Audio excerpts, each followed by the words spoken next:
Morning everyone, how's everyone doing today? Today I want to talk about Valentine's Day and the narcissist, right? Okay. So I wasn't sure whether to talk about whether you are actually in the relationship or whether you've left. So it's going to be a bit of a mix, okay? So you're going to have to listen to the end. So I'm going to talk about when I was actually in that relationship with the narcissist, right? So Valentine's Day. I need you to think about Valentine's Day with the narcissist if you manage to go that long in a relationship with them. Think about what happened. Like, think about was it the love bombing stage? Because if it was, then he's gonna take you out, or she's gonna take you out, or they're gonna say flattering things to you, and you're gonna feel special. But then, if you've been together for a little while and they feel like they've got their hooks into you now, they're not gonna do anything. I think about 2 years into the relationship with the narcissist, I actually was begging to celebrate Valentine's Day, and he would come with this whole thing how it's a pagan holiday, it's Babylon, and he doesn't believe in it, and he shouldn't be told when to give presents and when to give love. But this is the thing, they never do anything on any other day. So I kind of understood that, like, okay, you don't want to be told when to celebrate Valentine's Day, because remember, they're control freaks and they don't want someone to tell them, okay, February 14th you must celebrate Valentine's Day. If they get told to do something, they're not going to do it. So that's one of the main things. Two, they want to make sure that you don't feel loved. So you're going to see other people celebrating that day. You're going to see other people get given gifts, people getting flued out, as they say. People are just literally, it's not so much about spending actual lots of money, but people spending time together, and they just can't really be bothered, to be honest with you. And the narc's excuse was, oh, I don't have any money because I'm not working. And it's like, you can put £20 down. You have an addiction, okay? Whether that's alcohol or drugs, you have an addiction, right? I'm sure you can take £20 out of you buying alcohol to go and get some ingredients, cook up a meal. It got to a point I kept telling him how to show me love with no money, which I think now looking back at it, I'm thinking that's actually ridiculous. Like, you should have actually seen the signs when they were present, right? So I was telling him, look, if you've got no money, go pick flowers, go make a meal. There's no excuse to not treat your other partner. At that time, I didn't have any guidance. I'm not going to blame anyone but myself, but I'm just saying, I didn't have any guidance. I didn't have friends around me like that to be like, look, I don't know why you're tolerating this. Nobody around us like that. This is not acceptable. But he didn't treat me right. It's got nothing to do with money.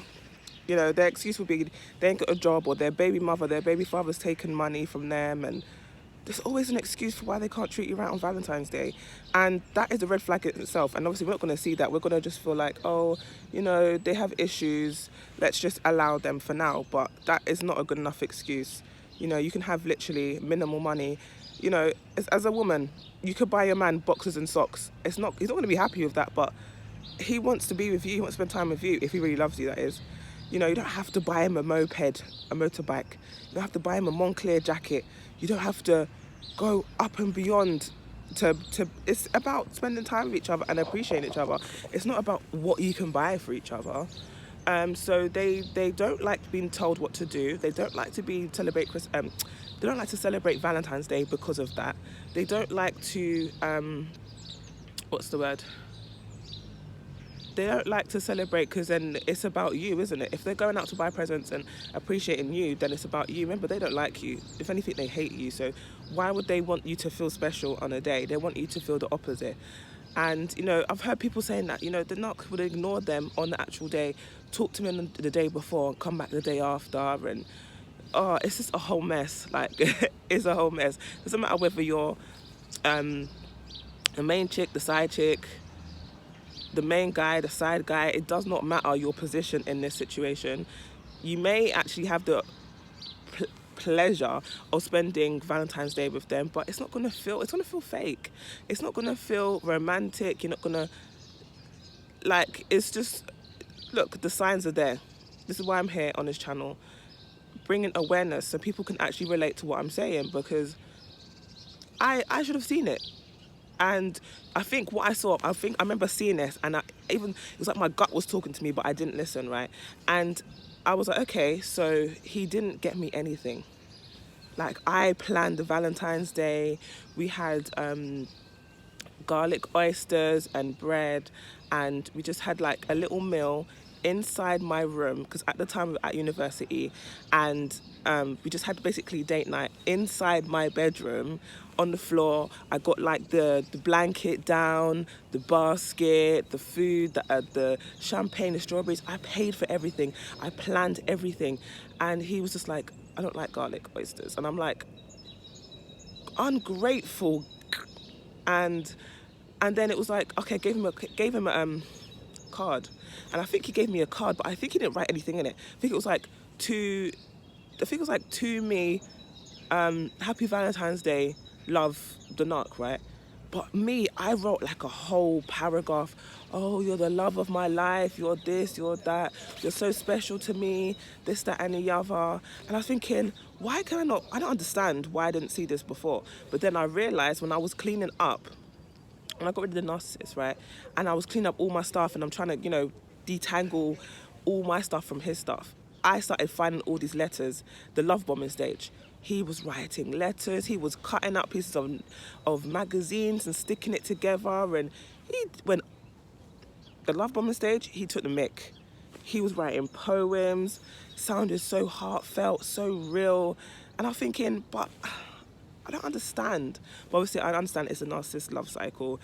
But at the time, I was thinking, what have I done wrong? Like, I didn't understand it. But understand, this is the devaluation stage, if you are in that. If it's the love bombing stage and it's Valentine's Day, it's going to be... you're going to feel like, wow, this is the man, this is the woman for me. Because you're just going to be thinking, maybe they fly you out, they give expensive gifts to you, like they tell you there's nobody else like you, you're special, I found the one, like all the things that we really want to hear. Like, this is not lie, we want to hear this.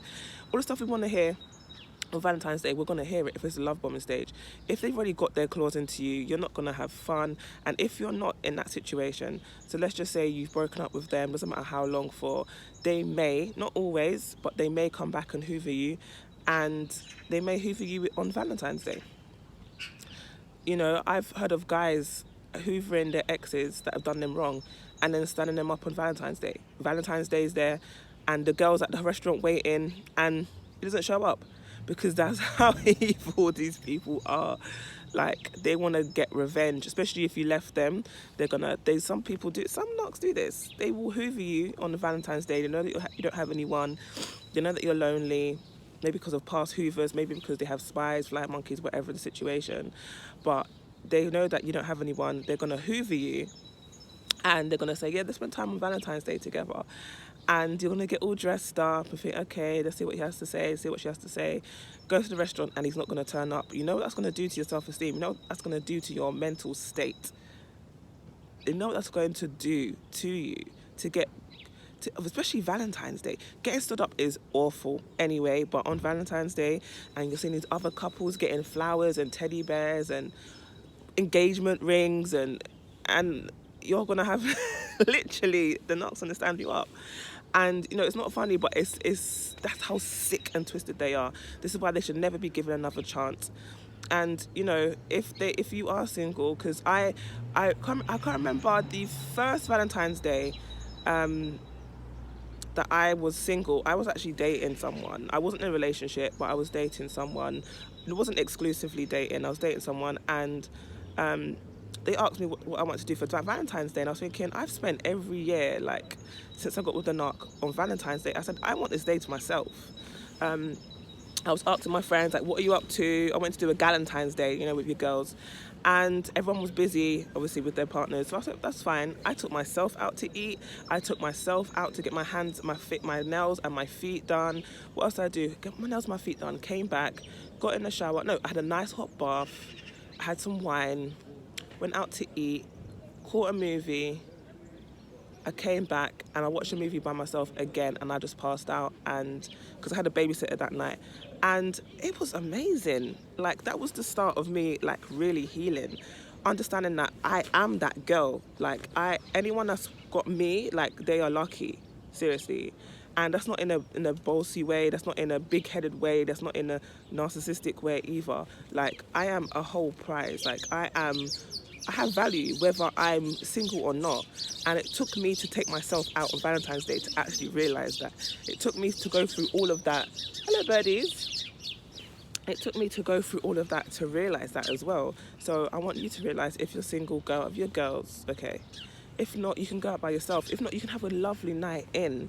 You know, put on some nice spa music, spend some money on some, you know, some Epsom salt, some candles, get a nice bottle of wine, you know, just listen to music, dance around, you know, dance naked.